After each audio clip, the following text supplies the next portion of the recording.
This is Osaka Castle, one of the greatest history symbols of Japan. Bago pa man naging well-known ang Japan sa bagsik nito noong World War II, ay may madugo itong kasaysayan sa bansa nila. Hapon laban sa Hapon. Ito ay panahon pa ng mga samurai. At ito ang nakakamanghang katotohanan. Isang ordinaryong anak ng magsasaka lamang ang nag-unified ng Japan nung panahong yon. Friend, I will tour you to the one of the most iconic castles of Japan, and I will tell you the story about sa isang ordinaryong anak ng magsasaka na naging warlord at nag-unified ng Japan. This is the Peasant's Castle.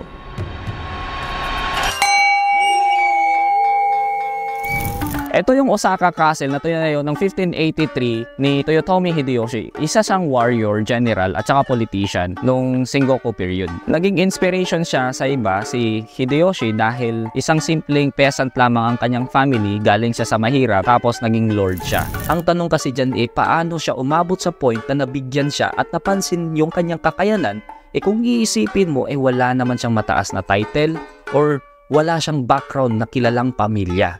Isa lamang siyang ordinaryong tao. And then naging loyal din siya kay Oda Nobunaga. Si Oda Nobunaga ay isang famous na tinatry niya noon na pag-isahin yung buong Japan sa pamamagitan ng pagsasakop nito. Naging sandal bearer ni Nobunaga si Hideyoshi. Pero kahit gadon ay nakitaan ng potential si Hideyoshi dahil sa galing nito mag-organize ng kanyang mga trabaho at pagiging resourceful tulad ng pagmamanage ng logistics at supply, crucial for maintaining an effective military force. His talent for organization and problem-solving became evident in this early task, hanggang sa naging tactical thinker siya at general ni Nobunaga. Pero na-assassinate si Oda Nobunaga ng isa sa mga general din nito.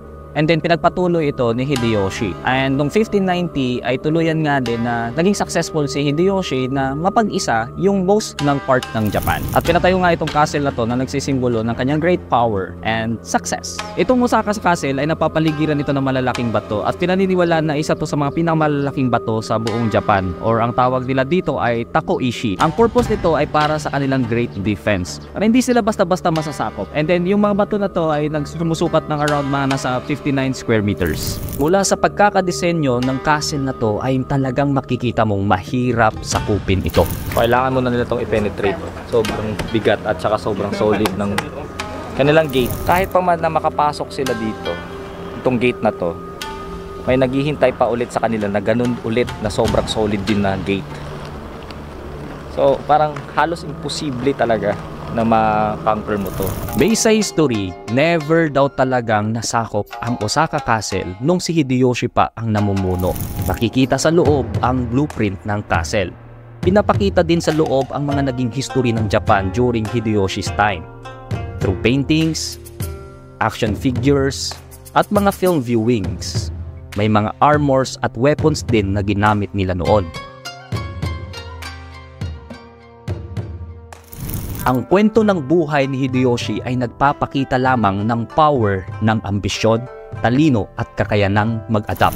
Mula sa isang ordinaryong anak ng magsasaka, umangat siya sa buhay at naging isa sa pinakadakilang leader at napag-isa ang Japan. Ang kanyang life story ay nagpapatunay lamang na sa masusing pag-iisip, determination, and ability to seize opportunity can unify a great nation. Remember, my friend, even the most unlikely individuals can achieve greatness and leave a lasting legacy. Well, just a friendly reminder.